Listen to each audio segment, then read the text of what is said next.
Good afternoon, Dan. It's Thursday, August 21st.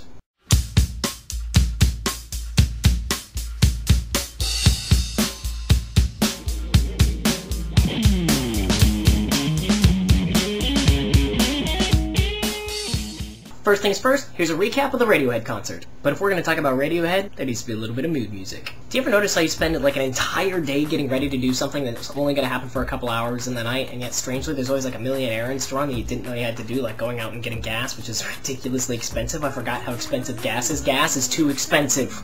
Then when you finally do get all that stuff taken care of, now all of a sudden you gotta sit in traffic, because, you know, it is the greater Seattle area, and we love our traffic. What really should have been maybe an hour and 15 drive ended up being about 2.5 hours to get out there. Still, I made it early to the concert. Why?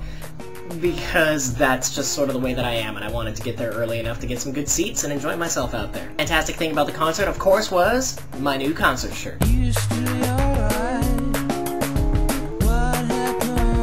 The concert itself was great. Music, great. Lights, great. Fans, great. Weather was great. Wait a minute, the weather wasn't great. It rained the entire time. Okay, maybe not the entire time. It really only rained about half the time, and it didn't really get hard until the very, very end. But this is, you know, the Pacific Northwest. And we love our rain.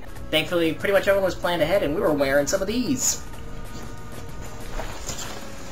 As you can see, I'm dry and I'm warm. Really, this is just some new rain gear that I picked up so I can take it out when I'm riding around my bike, because, you know, it rains around here. When I'm on my bike, I don't necessarily want to be soaked every single time. What I find funny about it is I put this thing on, and it fits because I pulled out the rain gear that I've been using for years, which is the rain gear that you very politely bought me, and I had not realized exactly how big it was. Because when I put on that rain gear, I can still fit the original rain gear underneath. How big did you think I was? I'm little.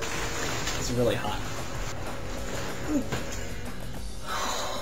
Apart from that, concert was awesome, and thankfully this was sort of my belated birthday gift to Katie. You see, technically the tickets I bought long before her birthday, and she knew about them before her birthday, and then on her birthday we did, you know, birthday things, and then way after her birthday we get to actually go to the concert. So, happy birthday, Katie, even though it's absolutely not your birthday anytime around now.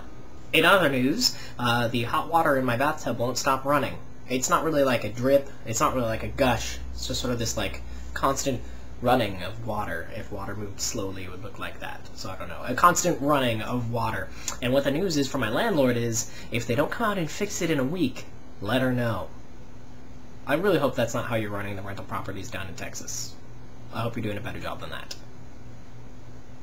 And sort of last piece of news, if you haven't noticed, we've got some subscribers. Not very many. We're not famous or anything. But we've also got a couple comments, and a few of those happen to be questions. And on the last video, I noticed that some of those questions were directed towards you, because I was about to answer them. I was going to throw out answers and be like, well, this is how it is. But you know what? That was your video. Those are your questions. You need to take a look at them and answer those suckers, because otherwise, why are people taking a look at our videos, and why are they asking us questions in the comments? Okay, last bit of business, just to keep us on track. If you could return for 1 year to one age in your life, knowing what you know now, to relive that year as you wish, which year would you go back to? And if you are one of those people watching these videos, please play along. I would go back to last year. Nothing in particular special about it. Thought about it a fair amount, like, oh my gosh, what if I could just go back and fix all those mistakes that I made, solve some problems, and come out a better person? Really, there's no 1 year that I think would fix who I am. There's only here and now. So I might as well go back just 1 year, only knowing a little bit ahead of where I'm at, and then maybe I could fix some of those recent mistakes. You know, for the most part, are not end-of-the-world problems. They're frustrations and challenges and things to get over, so I think I would take that on. Let's take on last year. That's all I got for today. Don't forget to be awesome, and I'll see you tomorrow.